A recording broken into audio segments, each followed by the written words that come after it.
Hi, welcome to the video. Make sure to like and subscribe if you enjoy, and comment your thoughts and opinions on the stories. Let's get started. Am I the antagonist for telling my wife she is overreacting, and my mom is not fat shaming her? We currently live with my mom, and are saving like hell to get out.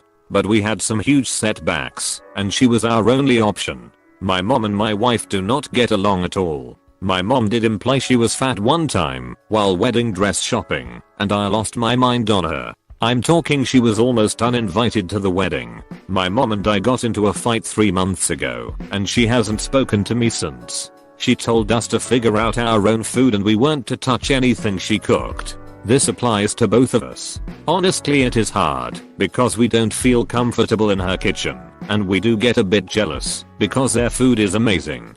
But we have been figuring it out. My stepsister and her BF visited the other day and my mom ordered everyone food from a fancy steakhouse except for us. I know my wife was pissy about that, and I totally get it. My mom has been baking a bit more recently and making things for her husband. She made fudge and some amazing looking cake, and encouraged his mom to take some home because they weren't going to finish it. And even then she wouldn't let us touch it. The final straw was yesterday when my mom saw my wife eating some crackers and yelled that she paid for those crackers and to get away from them. My wife came to me in tears and said my mom was fat shaming her. I said I didn't feel that she was, because I'm not allowed to eat either. I said my mom was just not speaking to us due to the fight. My wife argued that purposely bringing sweets around and offering them to everyone but her is fat shaming. But I said my mom is allowed to eat what she wants and is currently ignoring us. So I really don't think it is about weight. Now my wife is mad at me either about the fight. On my mom's birthday she had people over and I came home and was going to go straight to my room. My aunt gave me an attitude about I should stay and socialize. I asked my mom if that was what she wanted and she said no. She said she had previously asked if I could spend time with them sometimes without my wife and I refused. I'm talking about times when she has her husband and everyone else has someone, so she doesn't want to spend any special occasions with me again. I muttered that she is such a bitch, and she said she now sees why everyone pressured her to not keep the baby.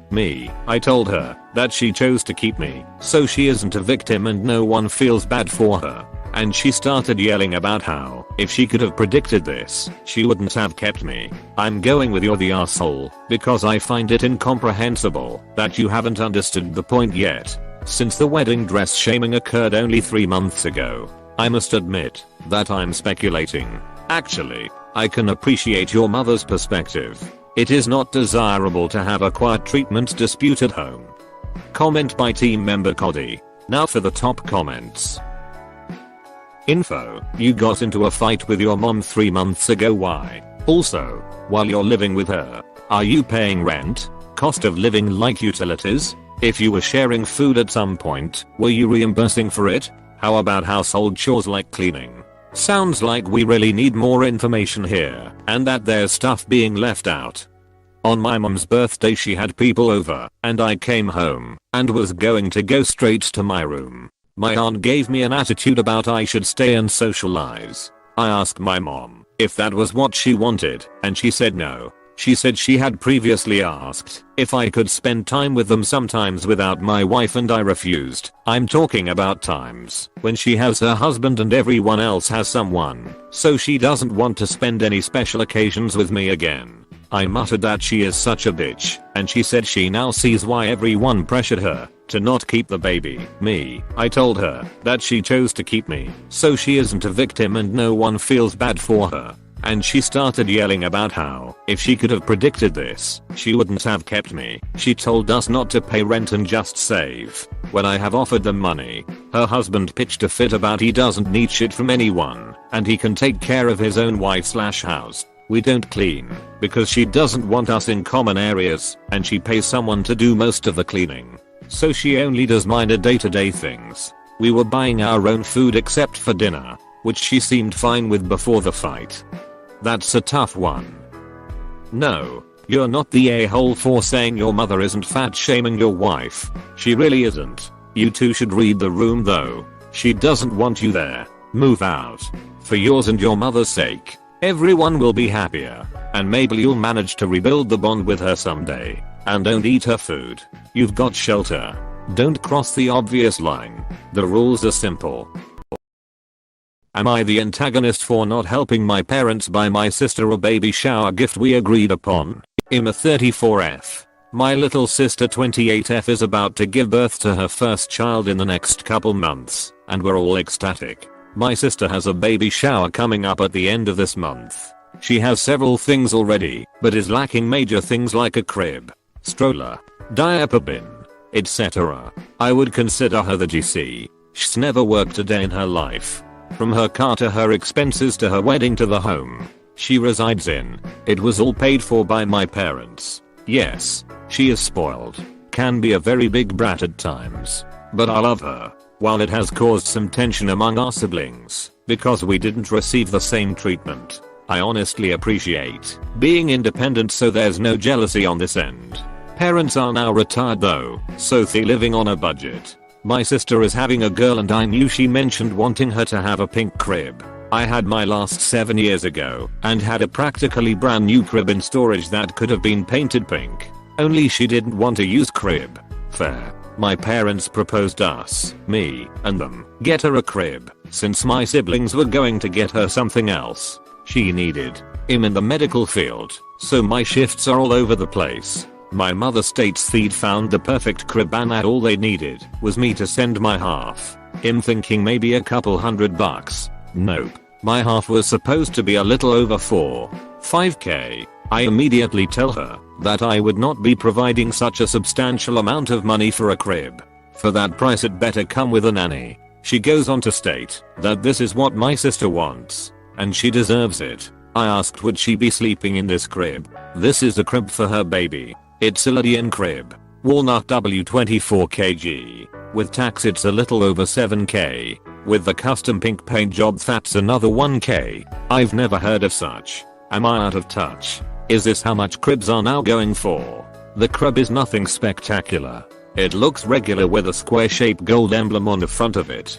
WTF. Once I tell her that I'm not giving that kind of money, she calls me selfish. Ask me what's so hard about me doing this for my sister, since I make a nice salary and can afford it. I told her any person with common sense would not spend that kind of money. Then again she's always lacked common sense when it came to my sister. Sister found out and now I've been disinvited to the shower, which is okay with me. My siblings are standing with me and not going neither, and they refused to buy some ridiculous stroller that's over 2K. Now my mother and sister are blaming me for ruining her shower. Parents thought they could leech off the other siblings to continue indulging the golden child, but they failed. There is absolutely no justification for someone who depends on a retired couple to support her lifestyle to expect a $7.500 crib unless it converts into a toddler bed. Comment by team member Charlie. Now for the top comments. NTA. Why the heck would a baby need a crib plated in gold? Is she giving birth to a Ptolemaic heir or something here? Also, couldn't that even be bad for them? I'm just as lost. I'm honestly speechless, because I've never paid over a few $100 for a crib. This is new for me. I don't know. The front of it is trimmed in gold. The crib is walnut mostly. It's a hot mess, if you ask me. What else is on the baby shower registry? Frankincense and myrrh. Who the heck needs a $9,000 crib for their child? NTA. That's completely insane. My siblings' crib was $20 from a charity shop, 1990, and they slept just fine in it. FFS. It'll be used for 3 years maximum.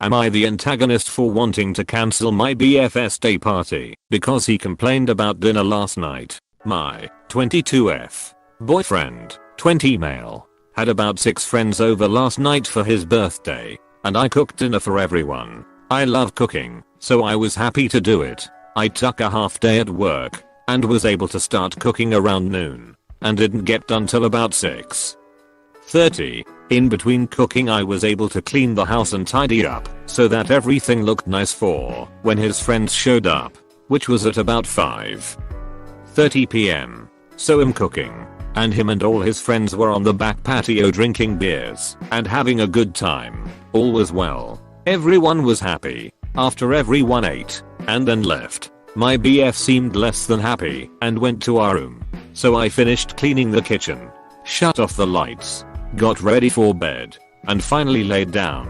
Mind you, by this time I had been on my feet from 7 AM to 10 PM, so I was exhausted. I had, however, promised my BF a back rub for his day, so after about a 30 minutes back rub, I laid down on my back and started to drift asleep. My BF then wakes me from my almost sleep and asks if I'm mad at him. I replied no, I'm just tired.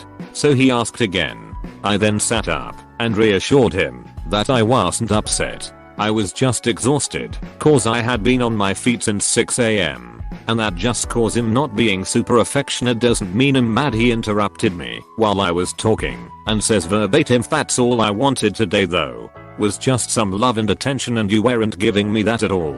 Shocked at this, considering I had taken time off work, spent hours cleaning the whole house, and cooked a full meal for not only him, but also his friends. That included dishes such as sweet pulled pork sandwiches, smoked herb chicken, maple bourbon, sweet potatoes, cornbread casserole, balsamic Brussels sprouts, raspberry pasta salad, homemade blueberry muffins. For dessert, like I said, I love cooking. I'm pissed at the comment, and I was supposed to cook a second dinner on Saturday for an even larger group of his friends. But now I don't want to. I feel unappreciated. Am I the antagonist for not wanting to cook a 2-indeed dinner party? Extra info 1.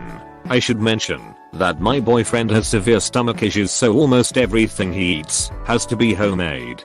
That's why we didn't just order pizza or something. 2. He asked me to cook dinner for him and his friends for birthday. I would decline to prepare another meal. He doesn't deserve it if he isn't able to recognize all that you have accomplished. This time, he can place an order and spend the time with him and his pals. So far, it reeks of entitlement and thanks. Comment by team member Taylor. Now for the top comments. NTA, he wants a bang maid, not a partner. Have some self-respect and leave this child. 1. I should mention that my boyfriend has severe stomach issues, so almost everything he eats has to be homemade. That's why we didn't just order pizza or something. 2. He asked me to do dinner for his birthday. Info: did he ask you to cook for everyone, or was it your idea? Because from his comments at night it sounds like he would have preferred to just spend time with you instead of having you be in the kitchen all day. He asked me to cook the dinners. He wanted to have his friends over on his birthday and on Saturday, and asked that I cook both, which would have been totally fine cause I do enjoy cooking. I'm just upset that it feels like I'm being asked for more and more and more. Am I the antagonist for starting a fight in my family over babysitting my nieces and nephews? I, 26F, am the youngest of 4, 50 meters, 47F, 42F. As you can see, I was the result of my parents thinking they didn't need to use birth control in their mid-40s. All 3 of my siblings had their kids in their late 30s. I like to think I'm a good auntie. I turn up to all 7 of my nieces and nephews' school and sports stuff. I get them what they want for their birthday and Christmas. I babysit when I can as well. When I babysit, normally once every 2 months, my siblings leave money behind, so I can take them to do fun things like movies, theme parks, etc. I'm fresh out of grad school, so I can't afford to do it myself, plus paying for 7 kids can get expensive. I never use the money to pay for myself, I always pay my own way. I'm also happy to babysit at night if the kids are asleep. Recently one of my sister has said she won't be paying for activities anymore. No other reason, she just doesn't want to.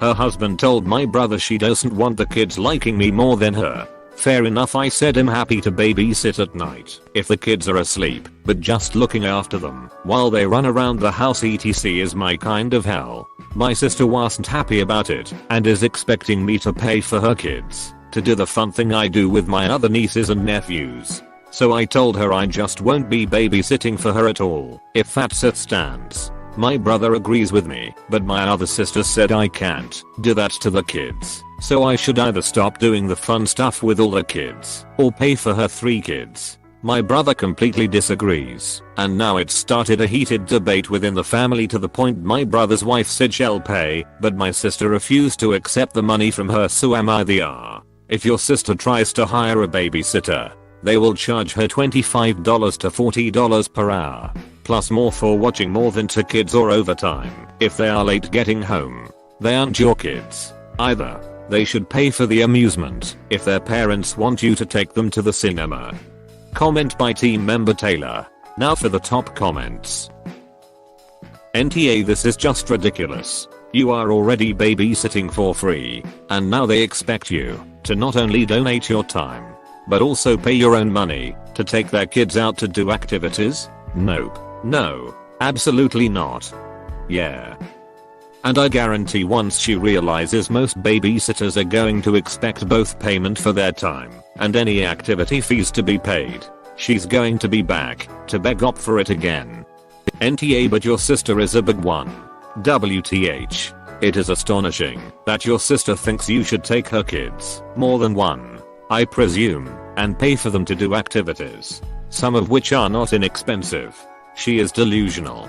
That is absolutely ridiculous. It's one thing to take them to get an ice cream cone, but another to take them to an amusement park, or even a movie.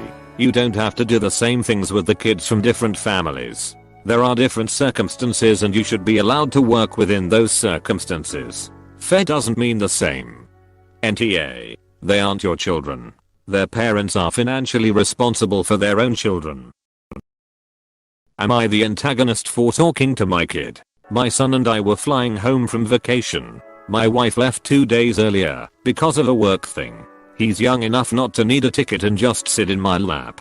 So we did that to save money. We ended up in a middle seat, which sucks. But oh well. Anyway, he was still asleep when we got on the plane. Very early flight. The lady at the window also fell asleep as soon as she sat down. The guy at the aisle put headphones in and started playing on his phone. All was relatively peaceful. About an hour in, my son woke up and we started chatting. We talked about what we did on vacation, how we are excited to see mom again. You know, typical 3-year-old conversation. Then I feel a tap on my shoulder. I turn and see window lady, sorry, I don't know her name, with her sunglasses off. Her eyes were red and she was glaring. I smiled at her and asked if she needed something. She said she needed me to be quiet so she could sleep. I was a bit taken aback. I joked that the quiet car is on the other side of the plane. She said no one wanted to hear my conversation. I got annoyed at that point and told her to wear headphones. She said she didn't have any. I shrugged and went back to talking to my son. A few minutes later she flagged down a hostess and asked for another seat. She said we were bothering her. The hostess looked at me and I shrugged. The hostess said there was an empty seat in another row. Window lady asked if it was a window seat. The hostess said no. She said she paid extra for a window seat. The hostess said she was sitting in one. The lady pointed at me and told her to move me to the other seat. Here's where I might be tar. I felt like the lady was being rude and entitled and said I was happy where I was and preferred not to move. The hostess shrugged and walked off. Window lady said I was a dick.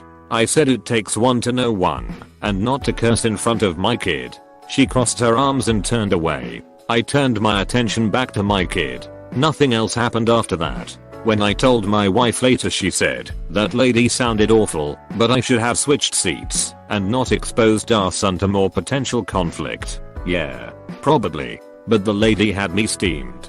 Am I the antagonist? You're a fantastic father. Window lady has to stop complaining and buy some noise cancelling headphones. The most hazardous parts of a flight are takeoff and landing, and your protective arms won't keep them safe at those times. Get your child their own seat the next time for their safety. Comment by team member Shannon. Now for the top comments. NTA. But I'm skeptical of this, because I've never heard of that airline allows a 3-year-old as a lap child. He's really small for his age. He was a preemie, and you can still tell all these years later. And he turned 3 in May. NTA. Your child was behaving.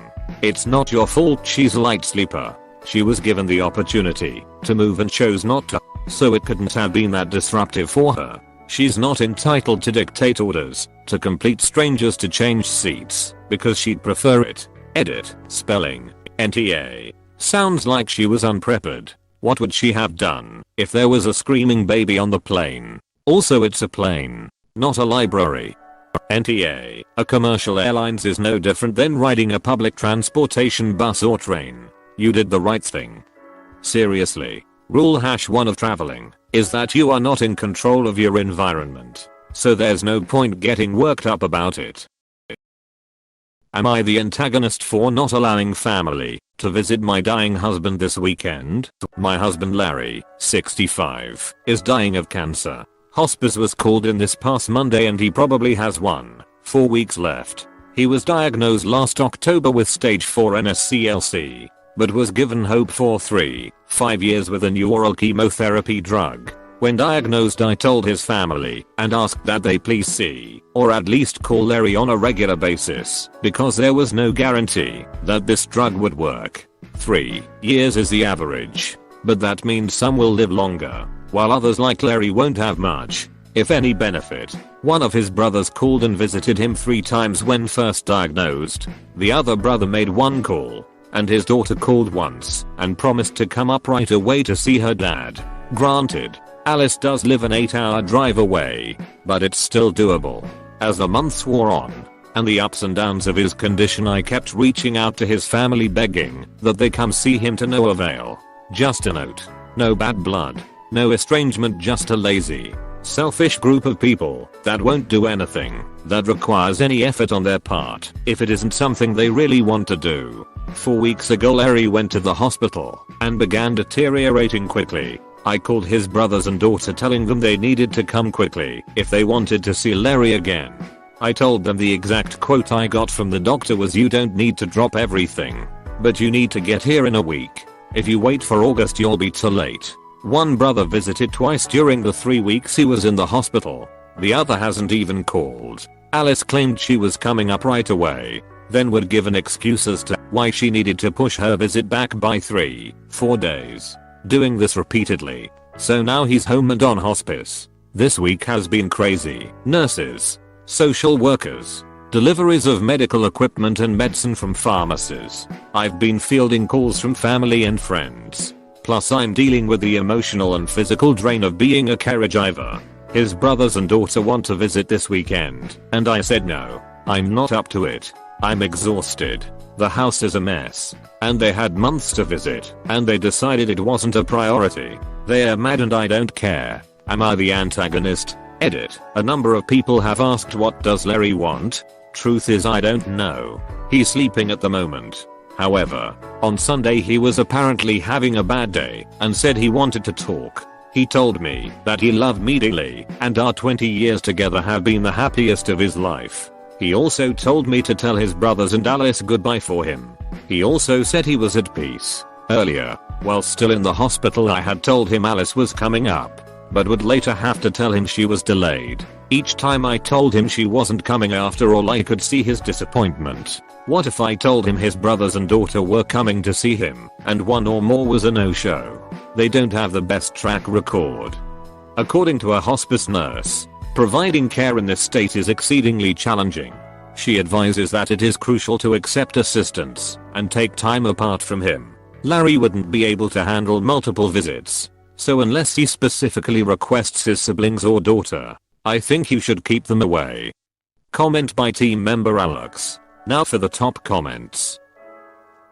What does Larry want? Agreed. No matter how it makes you feel, his opinion on it should matter most. It's his last days. In all likelihood, they are going to flake again. But if you say no, you'll be the villain that stopped them from seeing him. Don't worry about the clean house, or being a good hostess, or being personable. Do what you need to do. If they arrive while you are on a grocery run, they can wait until you return.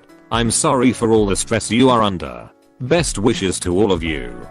Yeah, I wouldn't forbid them, but I wouldn't do anything to enable them either. And if they do show up, it can be a pleasant surprise for Larry.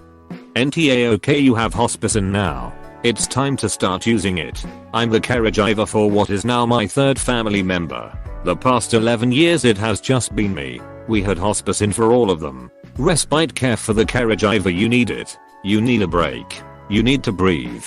You need to fall apart. Call the social worker at hospice and ask about it. Also, family suddenly wants to visit. You make sure someone from hospice is there when they do. I'm here to tell you that none of this will work if you don't take care of yourself. All the people asking what Larry wants, none of that works if you collapse from the stress. Let me ask. You go into the hospital, what happens to Larry? For any of this to work, you have to remain in one piece and not have a mental or physical breakdown. You have to take care of you in order to take care of Larry. Reddit has a caregiver group. Be good to yourself and try to get some sleep. Ask about respite care